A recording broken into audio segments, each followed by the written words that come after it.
Hello and welcome to the BookTube channel, Jack in the Book Stack, where I talk about a wide variety of book genres and the bookish lifestyle. Today I have my September reading wrap up for you. This is the video where I go through all the books that I read throughout the month and I rank them in order from my least favorite to my most favorite. I have chapters down below so you can skip around if you want to hear a rant or a rave, that's up to you. And I will also link related reading vlogs or other videos down below so you can catch more details on some of these books that I'm going to discuss. September was a really solid reading month for me. I had so much variety in the different genres that I read this month, and that always makes me feel really well balanced and keeps me engaged with what I'm reading. Overall for the year, this is where we're at year to date with the breakdown of the genres that I read. You definitely see a wide variety of genres, as I always promise you, but it seems to be leaning very fantasy heavy, which makes sense because this counts epic fantasy, romantasy, cozy fantasy, sometimes magical realism can fall in here. It's just a whole bunch of variety in this catch-all category, but overall, pretty happy with the breakdown. The first category that I want to talk about is the unranked category. Books that I spent some time with in September, but they're not in other categories, and for various reasons. So first and foremost, I have Rhythm of War by Brandon Sanderson. I have passed the 50% mark, and I am filming a dedicated reading vlog for this bad boy, just as I have for all the other books in the Stormlight Archives series. This is like the last one I have to read before the new release in December, and I'm just kind of having a tough time. I'm just not in an epic fantasy mood. I've let the audiobook expire twice for it because it's just kind of difficult for me to pick up. I'm just not in the mood. So I decided to put this down in the month of September, and I'll pick it up again probably in late October or early November. But I will definitely finish it, and I will definitely have a dedicated vlog for it. The next unranked book is a DNF. I DNF'd The School for Good Mothers at page 58. I wanted to read this for the reading vlog I did on school settings. This is a dystopian about a mother who doesn't fit the definition of a good mother deemed by society, and so she is sent to a school to learn how to be a good mother. And so I would like to read this again at some point. It's just that powerlessness feeling was like overwhelming, and so I had to put this down for now, but I may pick it up at another time. I'm not completely done with this book. The next unranked book was also a DNF, and that was Kill Switch by Penelope Douglas. This is a dark romance series. It's called the Devil's Night series, and they are bully romances. And so DNFing this because it was a bully romance doesn't even seem quite fair. It's just in the other books in the series, it didn't bother me. This one definitely did. So I put it down at 26%. I actually put like a little post-it note in there so I could always go back if you guys talk me into it. So this is a series of interconnected standalones, and we follow like a group of guy friends. And one critique I have on the series is they flash back to like these high school scenes, and there's some like spicy stuff with the high school kids, and I don't love that. It makes me feel kind of gross because it's way too young for me to read about. I don't like that. I typically like the present day scenes when they're in their 20s. However, this character that we're following, it's Damon, and he's too dark for me, and he's too much of a bully. So the thing about me with like bully romances or enemies to lovers, I really hold a grudge, and it's just unforgivable. Like, I can't root for you in this situation when you're just that much of an a-hole. So I really didn't like Damon.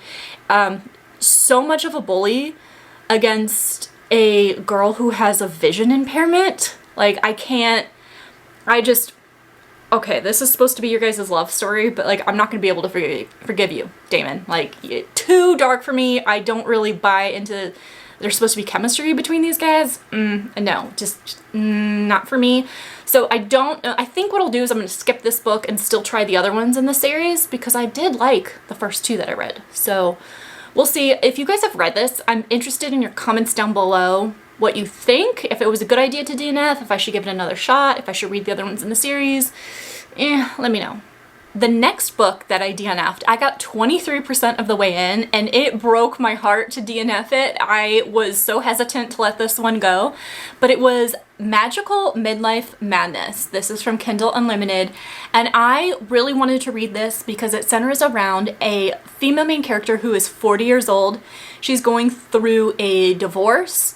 Her only child is off to college, and so she's in this like starting life over again kind of vibe, and she goes to live in this house. She's going to be like the caretaker of it, and there's like all these magical creatures there, and I think the house is haunted. There's like, I don't know if it's a vampire butler or a goblin butler or something, but it just seemed kind of like a cozy fantasy, kind of like cheeky sarcasm, and I love a female main character that is more mature, so I was really excited for this.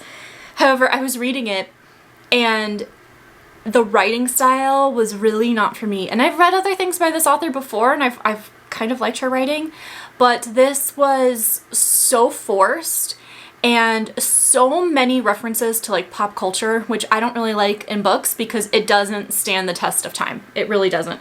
And it just felt forced. I don't know any other way to explain it. Like the cheekiness I was looking for, that coziness, I didn't feel it. Moving on to the disliked category. So again, we're going in order from my least favorite to my most favorite.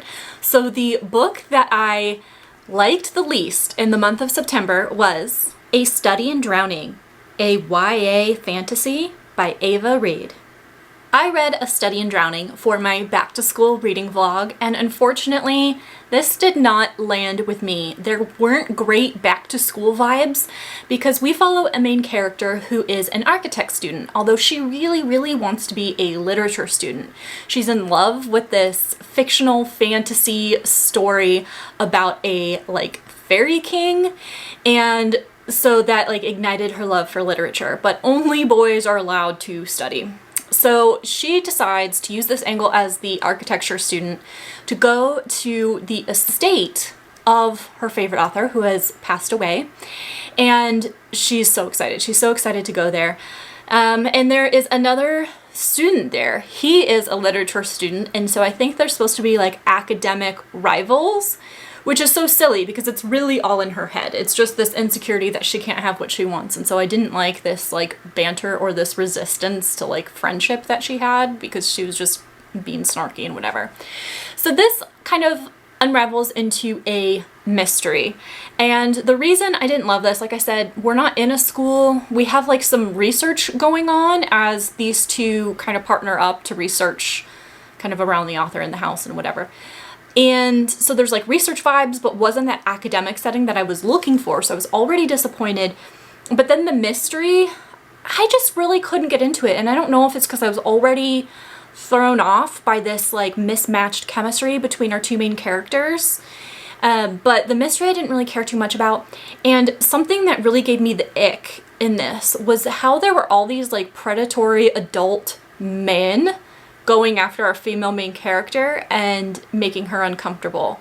And even though I think she's like 19, so I think she's legally adult, it's just something about these men in power that are middle-aged men, and they're like all going after her, and it just kind of grossed me out. So there's a lot of these things that just gave me the ick in this book, and so I did not enjoy the reading experience, and that's why it is the least enjoyed book of the month of September. A book that I enjoyed slightly more than that was Divine Rivals, a fantasy by Rebecca Ross. Well, Divine Rivals isn't necessarily a back-to-school themed book with an academic setting. It was kind of like academic adjacent because it was about journalists. It's another situation where we have a rivals to lovers kind of trope with the romance in it. So this one we have a female main character who works at a newspaper, and her biggest competitor in the office is also this very handsome guy who's very grumpy. He's like the grump to her sunshine. And something about this book that I was not prepared for, because I go into them blind, I did not know how much of a focus there would be on war in this book.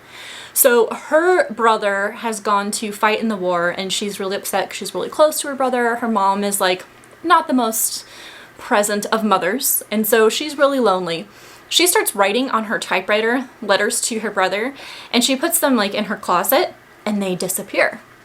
Till all of a sudden, she starts getting letters back. So she has this pen pal situation with this magical letters, and I was really into this. I liked this.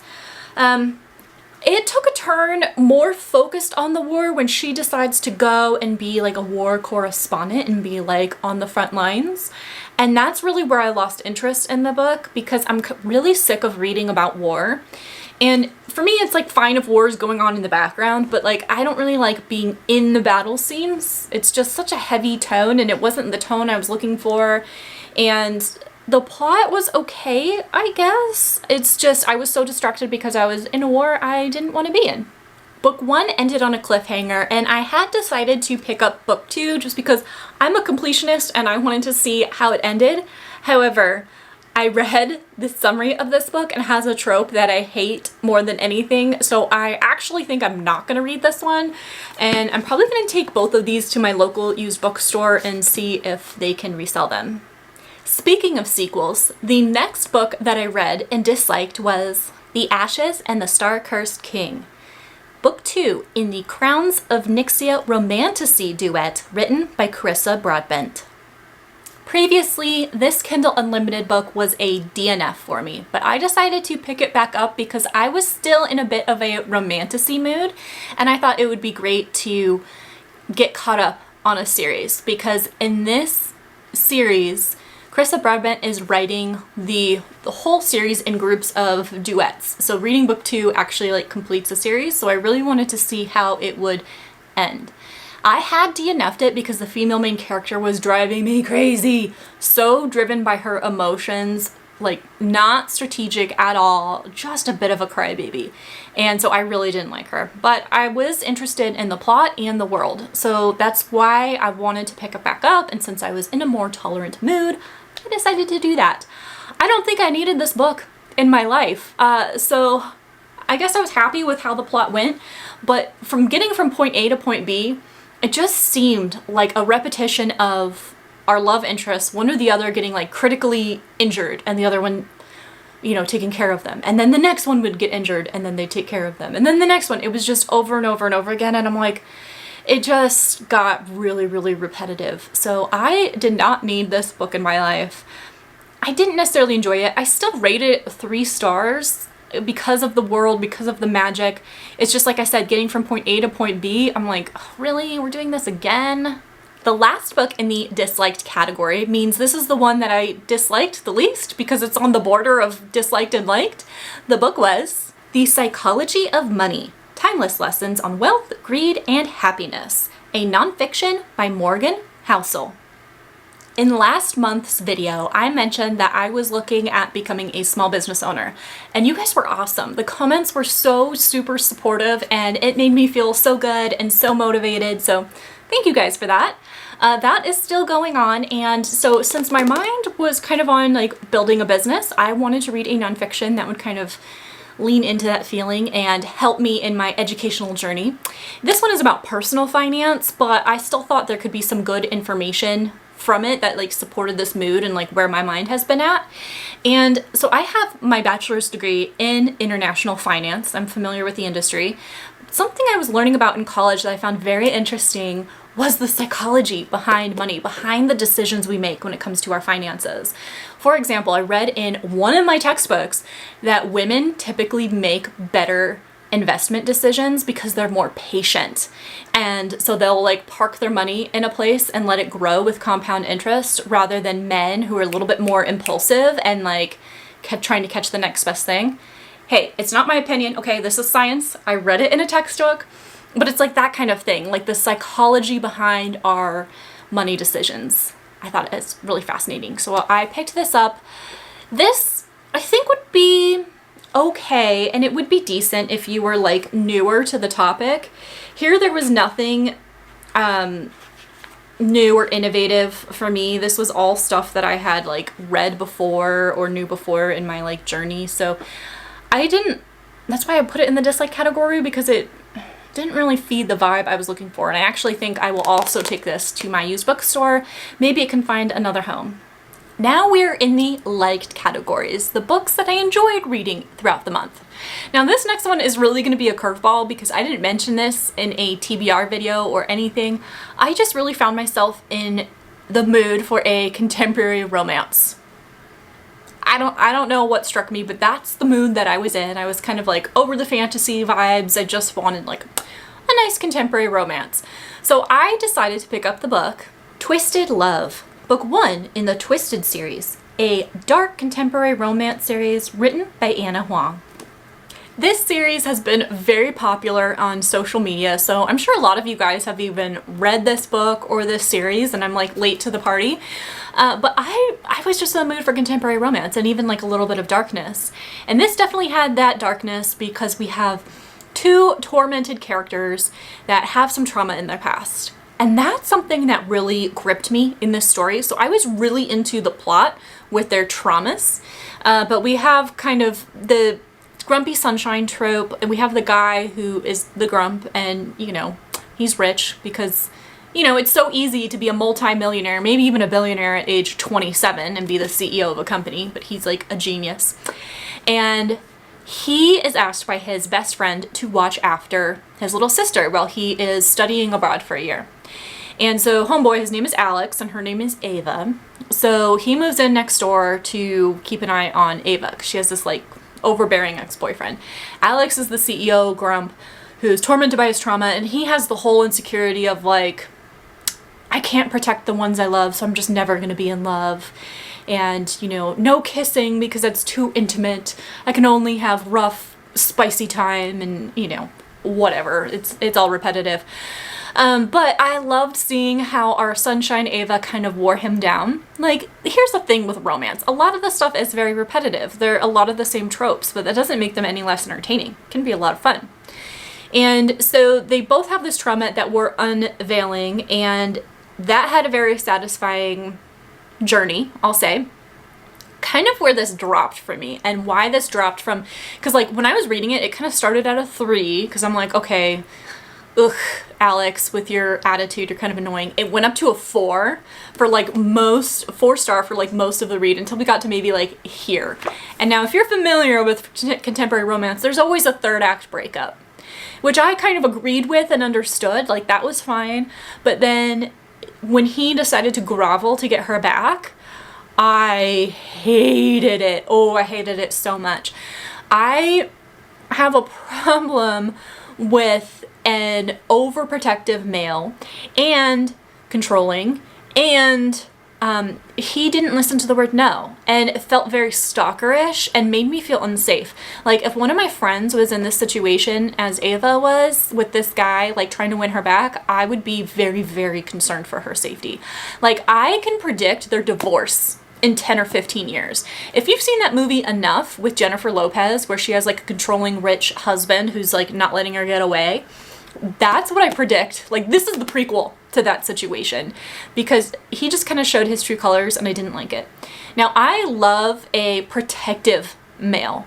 I don't like a controlling male. And like he wouldn't even let Ava talk to clients, like male clients, and have male friends.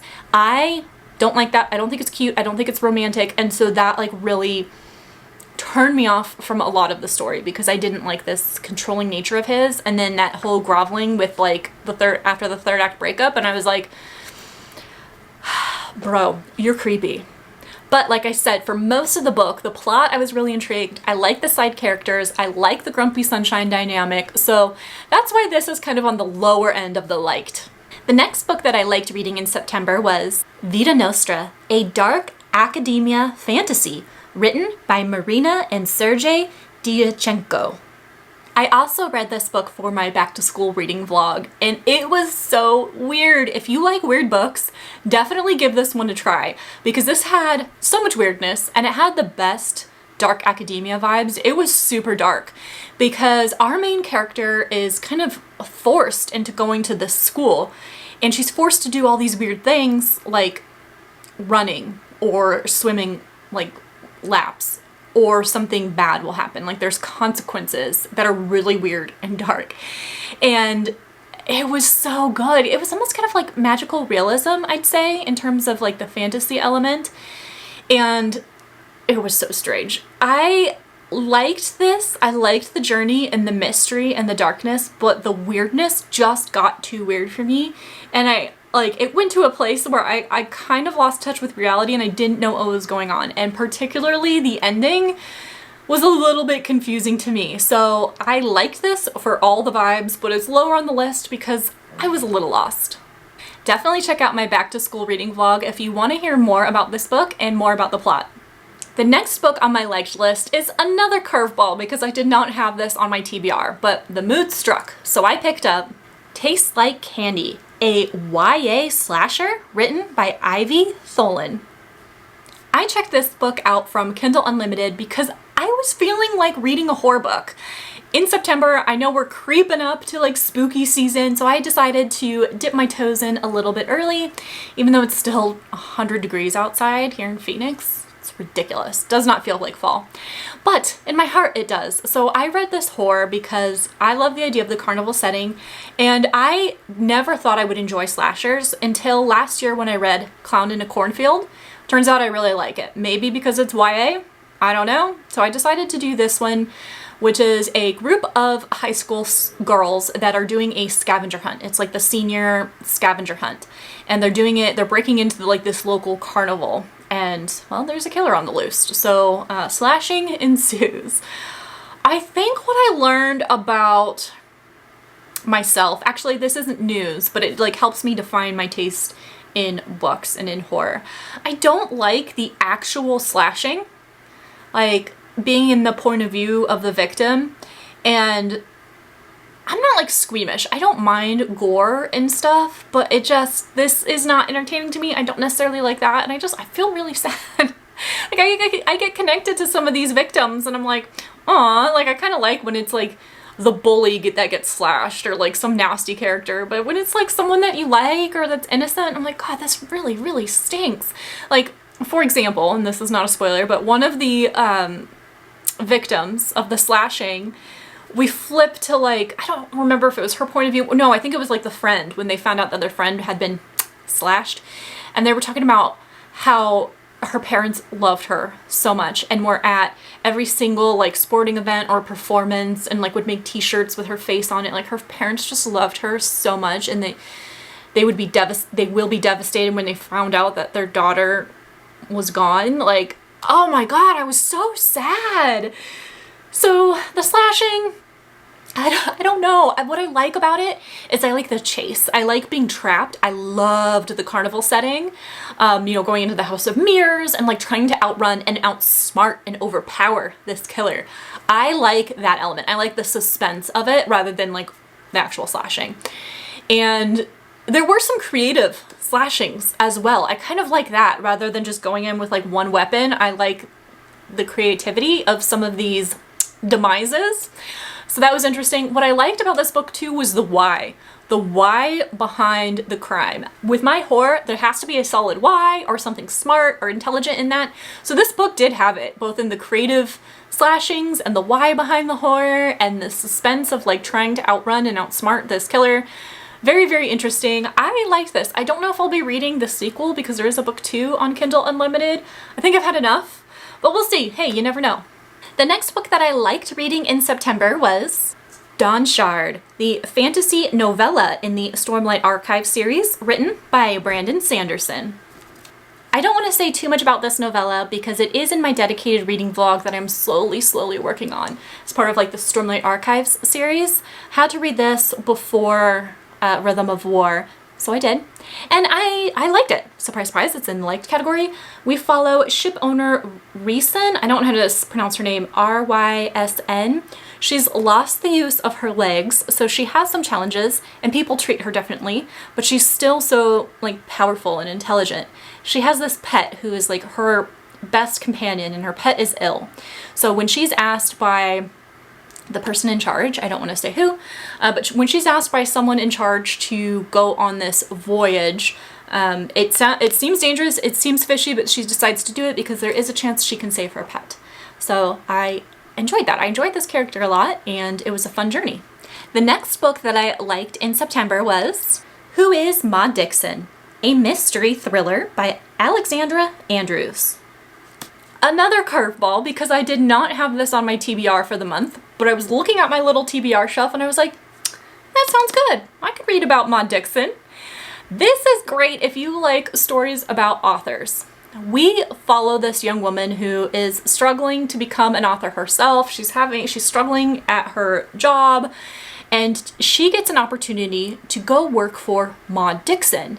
Maud Dixon is this very, very famous author, but it's a pen name. Nobody knows who Maud Dixon really is. So she has to sign like all these like non-disclosure agreements to go work with this lady. And interesting setup. They live in the middle of nowhere. You know, she's her assistant. And Maud decides, hey, I'm having a little bit of writer's block. I want to go travel with you to Morocco to solve my writer's block. And so they go there, and I don't know if I want to say too much more about it. If you read the summary for the book, it will spoil you. So don't necessarily, don't read that. I guess to pitch it to you and sell it to you, some suspenseful things happen in Morocco. And our girl makes some questionable decisions and then trying to get herself out of the situation that she created. And also, if you like an unlikable narrator, this is your book. It did not have the strongest Morocco vibes, which is why I bought this book, because I love Morocco. And so when I heard that part of it takes place there, I was really, really excited. That didn't pan out. I didn't get the vibes I was looking for, but the story was very suspenseful, very thrilling. There are some twists and turns. There are some that you predict coming and then some that you do not. And yeah, this is a we support women's wrongs kind of book. Like, unlikable narrator making some questionable decisions, but then it's like, what would you do if you were in her place? It's kind of curious. I liked this book. The next book that I liked in September was The 100-Year-Old Man Who Climbed Out the Window and Disappeared, a literary fiction written by Jonas Jonasson. This was so fun. I wanted something cheeky, something lighthearted, and I love mature older characters. And this one is about a 100-year-old man, so that's about as mature as you can get. He lives in like this retirement home, and it's his birthday, and they're making a big deal of it. And he's like, God, this is miserable. So he sneaks out the window, he climbs out the window, and disappears. It's kind of right there in the title. So we flip back and forth his adventure when he escapes through the window and also flashing back on his life, because he has led a very interesting life. Something I loved about this was that he finds himself in some weird situations, and he's the most easygoing guy ever. The most easygoing. And he just goes with the flow, and things just always work out for him. And it was something like the tone was so lighthearted in this book. It was very cheeky, and yet it was very calming and reassuring, because it's like, hey, if you just keep going, things will work out. And when the opportunities present themselves, you just have to jump at them. And so it was over the top and ridiculous. One of the things, like, for example, at one point he ends up in like a prison work camp situation. And he's like, I think he's there for like 5 years. And he's like, it's not bad. Actually, I get 3 meals a day. I don't mind, physical work. I stay in shape. I stay active. I like the people I'm here with. So yeah, I'll stay here for a while. And then one day he decides, I really want some vodka. I could use a drink. I think it's time to leave. So I'm going to break out of this prison. Like, it's just so fun. So his life has just taken him from place to place, and he finds himself with all these like historical leaders. If you like alternate history, this could also be really fun, because he runs into so many different historical leaders that it's just wild and kind of fun. The next book that I liked was You Like It Darker, a collection of horror stories by Stephen King. As I mentioned, I was kind of getting in the mood for some horror books as we approach spooky season, so I decided to pick up Stephen King's most recent release. I think it's his most recent. And this collection of short stories was pretty interesting. There's like a sequel to Cujo in it, which follows the parents from Cujo, like as they're old, like 70, 80 years old. So that was an interesting one. That one was called Rattlesnakes, and that one was really spooky and kind of deals with like grief over the years, which I enjoyed. The Answer Man was the most thought-provoking, and I liked that one because I could see myself in the story. Like, what would I ask the Answer Man? If I had 5 minutes to ask him any question I wanted, and he would give me the truth. Like, what would you really want to know? And then how do you word it so you don't get like trapped? That was really good. And so some of them were kind of eerie. There was one, Danny Coughlin's Bad Dream, which was kind of a long story, and I had to DNF it because it dealt with a false accusation kind of trope, and I hate that in books. It makes me just feel too anxious, and so I didn't enjoy that one. So that one I DNF'd, but the other ones I pretty much liked. The book that I liked slightly more than that one in September was A Haunting on the Hill, a horror book by Elizabeth Hand. I love a good haunted house story. And when I saw this one, and it says that it is the first authorized novel to return to the world of Shirley Jackson's The Haunting of Hill House, a terrifying new story of isolation and longing, perfect for our present time. So this returns to Hill House, and I really love that. I think that it's been too long from reading Hill House to reading this. I do actually recommend reading them close together because it brings back a lot of things from that book, and there's like a lot of mentionings of that situation. And this one we follow a group of actors who are studying for this new production they're putting on, and they're all staying in this house for a month, and things start getting weird. Things start getting creepy, and I loved it. I loved the creepy vibes of it, and I really appreciated kind of like the Easter eggs to The Haunting on Hill House and bringing it back. If this is a sequel, like it is a sequel, and I really enjoyed it. It gave me everything I was looking for in a haunted house, so I really liked this book. Now it's time for the book that I liked the most in September. That book was Indigo Ridge, book 1 in the Eden series, a small-town contemporary romance series written by Devney Perry. As I mentioned, there was a point in September where I really found myself craving contemporary romance. In particular, I was in the mood for a small-town trope or setting. So I picked up Indigo Ridge, and this one we follow our female main character who is 30 years old. She just landed the position of chief of police in this small town. But she's going into a little bit of a battle because people think she only got this job because her grandfather is the mayor of the town. Someone who really doesn't appreciate this is the oldest son of the Edens family, who is like the richest, most powerful family in this small town. They own like all the businesses. There's like 6 kids and they're all involved in different businesses. And so we start off with a little bit of tension. This does say it's a small town enemies to lovers romance. I would not say enemies to lovers. That is a mismarketing label if I have ever heard one. He's just a little bit miffed by her at first. And it's kind of like, you know, small town, they all know each other. They have like the way they do things, and having like an outsider come in. Like that's the basis of the enemies. But she's really good at her job and she has fresh ideas. And so when a body is uncovered on his property, everyone just assumes that this person unalived themselves because it has happened before with other young women. And so everyone dismisses it except for our chief of police, who ruffles feathers by investigating it. I really, really liked the small town setting. That landed well for me. I liked that she's the chief of police, that she is very good at her job and like trying to prove herself.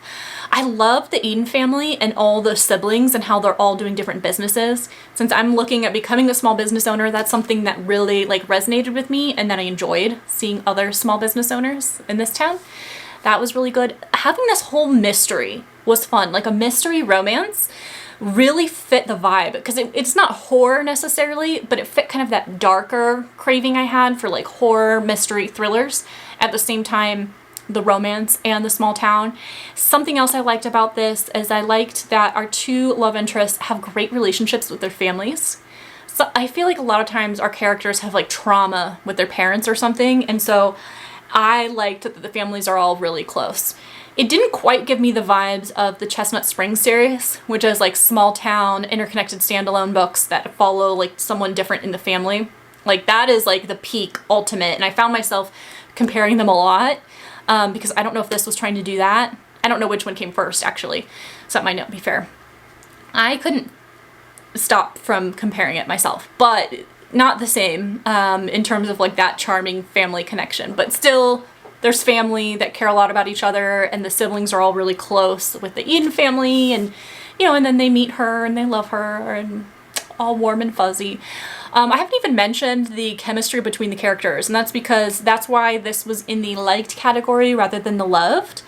I didn't necessarily get super attached or buy into their love story. There was some spice that I liked. That was good.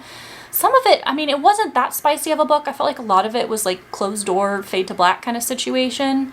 But, the romance element was kind of just okay. Now it's time for my favorite category, the loved category. There's only one book here this month, but I am so excited because I truly did adore it. My favorite book that I read in the month of September was The Combat Codes, a sci-fi written by Alexander Darwin.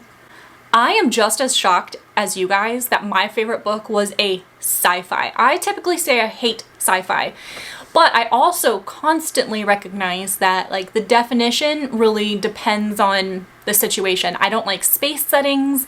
I don't like portals to other worlds. I don't really like technology as like a big element of the plot. And that's kind of what I associate sci-fi with.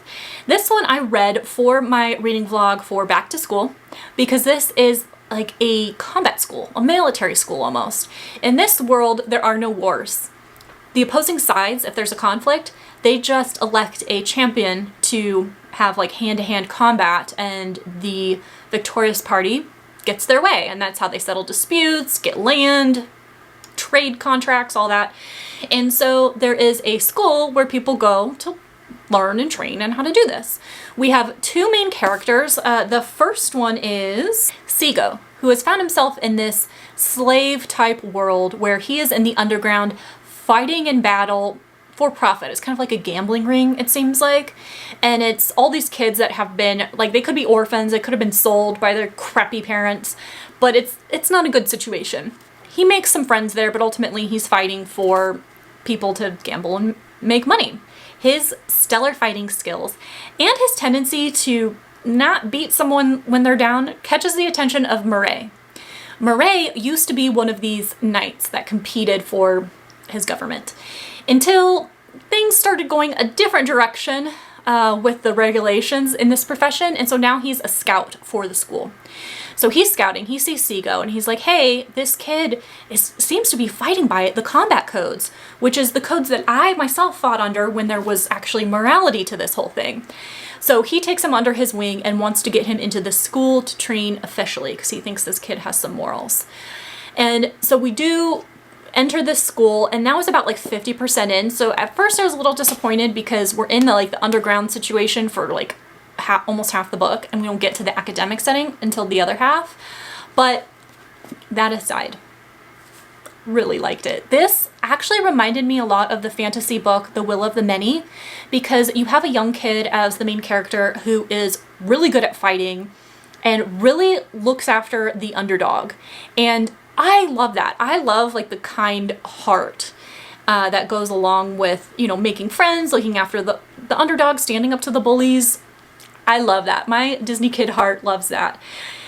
Then the sci-fi elements. So there's these fighting rings that have these different abilities. They're like different colors, and then they have different abilities. Like, for example, they can make the fighters in the ring act more impulsive. So encourages the crowd cheering for them, encourages them to fight more and make impulsive decisions and like lose some of their strategy, right? Like that's one ability. And so that's like a sci-fi element because that's like an element of like magic or technology. But then towards the end, it does take a heavy sci-fi spin, and I was totally into it. It was like a plot twist. I was shocked. I was like, I can't believe I'm enjoying this. I am so shocked. I was really engaged in the story, the plot, the characters, the setting was intriguing, and the school.